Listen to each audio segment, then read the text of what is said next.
ये मैं नहीं कह रहा हूँ, ये कांग्रेस के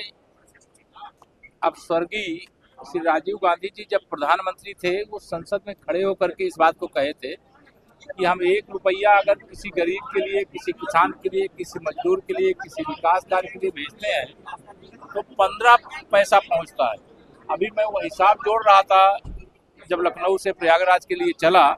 तो लगभग 68 लाख करोड़ रुपया, अगर जितने बजट आए हैं उसमें जो चोरी की गई है, जो भ्रष्टाचार किया गया है कांग्रेस के समय में, वो 68 लाख करोड़ से अधिक होता है। तो चोरी और सीनाजोरी, भ्रष्टाचार के दलदल में जो डूबे हुए हैं उन्हें गरीब कल्याण नहीं दिखाई देगा। भ्रष्टाचार रोकने के लिए जो कड़े और बड़े कदम उठाए गए, जो 55 करोड़ से अधिक प्रधानमंत्री जनधन योजना से खाते खोले गए, जिसके माध्यम से डीबीटी के डायरेक्ट बेनिफिशियरी को जो पैसे ट्रांसफर करने का काम किया जा रहा है, ये बात कांग्रेसियों के समझ में नहीं आएगी, भ्रष्टाचारियों के समझ में नहीं आएगी। यह माननीय प्रधानमंत्री माननीय श्री नरेंद्र मोदी जी के नेतृत्व में भ्रष्टाचार मुक्त भारत, विकास से युक्त भारत, आत्मनिर्भर भारत, 2047 तक विकसित भारत,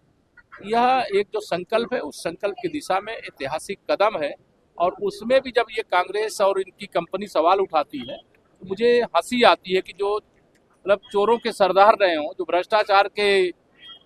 जन्मदाता रहे हों, जिन लोगों ने इस देश को अगर भ्रष्टाचार में न डुबोया होता तो आज हमसे बाद में जो आज़ाद हुए देश हैं वो विकसित देश हो गए और हम अभी विकासशील देश बने हुए हैं। तो आज जब विकसित भारत बनने की ओर अग्रसर है तो इनको भ्रष्टाचार युक्त भारत चाहिए, तो भ्रष्टाचार युक्त भारत तो भारत की जनता नहीं चाहती। अच्छा, अगर बात करें तो एबीवीपी पर जिस तरह से लाठीचार्ज हुआ था, सरकार ने एक्शन लिया, लेकिन उनका राजभर के खिलाफ जो है एबीवीपी का करता आज भी प्रदर्शन कर रहे हैं। देखिए, जो अखिल भारतीय विद्यार्थी परिषद, हम लोग भी छात्र के रूप में विद्यार्थी परिषद के कार्यकर्ता के नाते काम किए हैं। एक राष्ट्रवादी, एक विचारधारा से जुड़ा हुआ और छात्रों के हित में निरंतर संघर्ष करने वाला संगठन है। उसमें जिन लोगों ने जाति की थी, जांच करने के बाद रिपोर्ट आई है, रिपोर्ट के बाद उनके खिलाफ कार्रवाई हुई है। और विद्यार्थी परिषद का क्या कार्यक्रम है, कैसा कार्यक्रम है, वो मुझे जानकारी नहीं है। बच्चों के साथ पुलिस ने जाति की थी, जांच हुई और जो दोषी थे उनके खिलाफ कार्रवाई करने के लिए हम लोगों ने कहा था, बड़ी कार्रवाई की गई। बिहार का चुनाव अब सामने है, वहाँ पर सभी दलों ने ताकत झोंक रखी है, क्या कहेंगे बिहार के चुनाव को लेकर? बिहार के चुनाव में श्री नीतीश कुमार जी के नेतृत्व में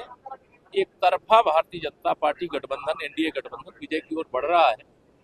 राष्ट्रीय जनता दल, कांग्रेस एंड कंपनी वहाँ चारों खाने चित हो चुकी है। चुनाव से पहले ही उनके जितने मुद्दे थे उन मुद्दों की हवा निकल चुकी है। वहाँ की जनता जान चुकी है कि एक गरीब माँ बाप के बेटे की ताकत, बढ़ती हुई ताकत को देख करके उनको प्रधानमंत्री के पद से हटाने के लिए इन लोगों ने साजिश किया। अब जो विशेष तौर से वहाँ के गरीबों के लिए, वहाँ के किसानों के लिए, वहाँ की महिलाओं के लिए, वहाँ के नौजवानों के लिए, वहाँ के श्रमिकों के लिए, वहाँ के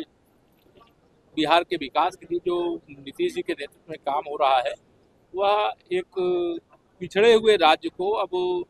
विकास के पथ पर आगे ले जाते हुए राज्य देख करके राष्ट्रीय जनता दल को अपना जंगल राज्य याद आ रहा है और कांग्रेस को अपना भ्रष्टाचार वाला राज्य याद आ रहा है।